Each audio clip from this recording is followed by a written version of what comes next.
Welcome to the Prepped and Polished podcast, the podcast that empowers you to take control of your education, featuring weekly interviews with influencers in the world of education, as well as tutoring tips, lessons, and updates. And now, here's your host, Alexis Avila. Hey everyone, and welcome to another Tutoring Tips episode of the Prepped and Polished podcast. It's Alexis of Prepped and Polished. Make sure to go to our website, preppedandpolished.com, and a chat box will appear if you have any questions during or after the show. I'd love to hear from you. If you need tutoring, just call us 781-753-9951 or go to our website.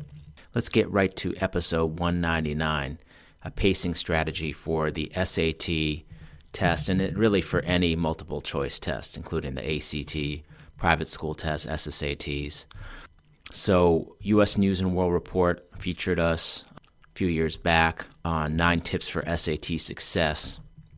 And we were the last tip, number 9, so you can check it out. And basically in the article, what I'm talking about is it's important to really give each question its fair share of time.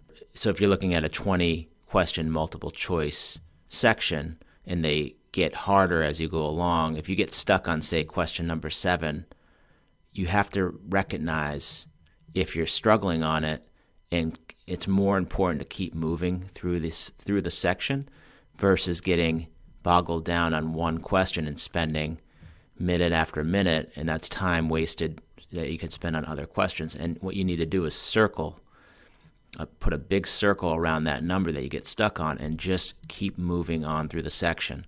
So if you're taking, say, a 20-question multiple choice SAT section, you get stuck on question number 7, what you're going to do is if you get stumped, you're going to circle it, you're going to move on, and then you're going to go back at the end.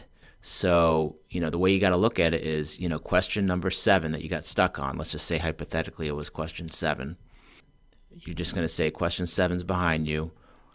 You want to move through the entire whole section and try to answer all the questions that you can answer.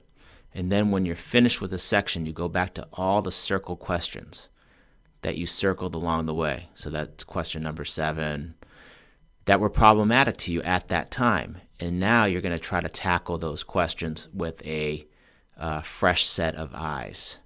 That's the thing. Like, your brain might have been stressed at the moment on question number 7, but after you kind of woke it up doing question number 8, 9, 10, trying the whole section at the very end with a fresh set of eyes, you might actually be able to come up with the answer a second time. Versus, again, what you don't want to do is just get stuck on any one particular problem when the goal is to try to answer as many questions as possible with the allotted time. So remember, when you get stumped, circle it, move on, and go back. This was episode 199, a pacing strategy for the SAT test. Be on the lookout for our next podcast episode. It will be number 200. With Yulia Rafaelova, helping unmotivated students take action. Remember to access all of our podcast episodes. Go to preppedandpolished.com/podcast. Thanks for joining us on the Prepped and Polished podcast. Now go out there and take control of your education. You've been listening to the Prepped and Polished podcast. For more information, check out preppedandpolished.com. Also, you can follow us on Facebook and Twitter. Thanks for listening. Class dismissed.